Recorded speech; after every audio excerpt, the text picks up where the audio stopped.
નમસ્કાર, એશિયાના સૌથી જૂના અખબાર મુંબઈ સમાચારના ડિજિટલ પ્લેટફોર્મ પર આપનું સ્વાગત છે। હું છું જીગર પંડ્યા। નજર કરીશું મુખ્ય સમાચાર। હરિયાણા વિધાનસભા ચૂંટણી પહેલા રાજકીય પક્ષો પૂરજોશથી પ્રચાર કરી રહ્યા છે।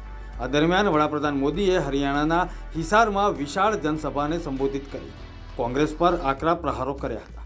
તેમણે ભૂપેન્દ્રસિંહ હુડ્ડા પર આડકતરી રીતે નિશાન સાધતા કહ્યું કે હરિયાણામાં કોંગ્રેસમાં પિતા પુત્ર વચ્ચે જ સીએમ બનવાની રેસ ચાલી રહી છે। જમ્મુ કાશ્મીરના MS સ્ટેડિયમમાં એક વિશાળ જાહેર સભાને સંબોધન કરતા વડાપ્રધાન નરેન્દ્ર મોદીએ કહ્યું કે આ ચૂંટણી જમ્મુ કાશ્મીરનું ભવિષ્ય પસંદ કરવાની છે।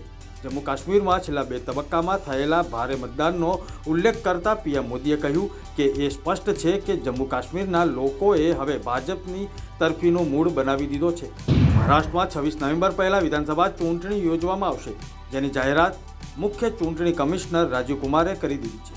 વિધાનસભા ચૂંટણીની તૈયારીઓની સમીક્ષા માટે ચૂંટણી પંચની ટીમ મહારાષ્ટ્રના પ્રવાસે છે।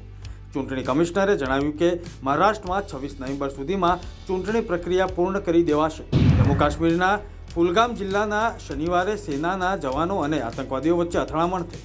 આ અથડામણમાં 2 આતંકવાદીઓને ઠાર કરવામાં આવ્યા છે। જોકે આ અથડામણમાં જમ્મુ કાશ્મીર પોલીસના એક અધિકારી સહિત 5 સુરક્ષા કર્મચારીઓ ઘાયલ થયા। આંધ્રપ્રદેશના તિરુપતિ બાલાજી મંદિરના પ્રસાદમાં ભેળસેળનો મામલો હજુ શાંત થયો નથી, ત્યાં હવે ઉત્તર પ્રદેશના અયોધ્યા રામ મંદિરમાં પ્રસાદના રૂપે વહેંચવામાં આવતા ઇલાયચીના દાણાના નમૂના તપાસ માટે ઝાંસીની એક સરકારી પ્રયોગશાળામાં મોકલવામાં આવ્યા છે। હરિયાણા વિધાનસભા ચૂંટણી 2024 માટે 7 ગેરંટી બાદ હવે કોંગ્રેસે પોતાનો ચૂંટણી ઢંઢેરો હાથ બદલેગા હાલાત જાહેર કર્યો છે।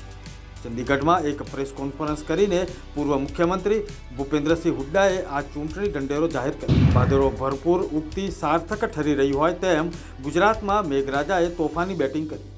ગુજરાત સહિત દેશના અનેક રાજ્યોમાં આગામી 3 થી 5 દિવસ સુધી ભારે વરસાદની આગાહી હવામાન વિભાગ દ્વારા જાહેર કરવામાં આવી છે, જેમાં ખાસ કરીને કોંકણ, ગોવા, મધ્ય સૌરાષ્ટ્ર, કચ્છ, મહારાષ્ટ્ર, ગુજરાત, ઉત્તર પ્રદેશ, બિહાર અને પશ્ચિમ બંગાળના કેટલાક વિસ્તારોમાં હળવાથી ભારે વરસાદની સંભાવના છે। આ હતા અત્યાર સુધીના મુખ્ય સમાચાર। જોતા રહો મુંબઈ સમાચારનું ડિજિટલ પ્લેટફોર્મ। નમસ્કાર।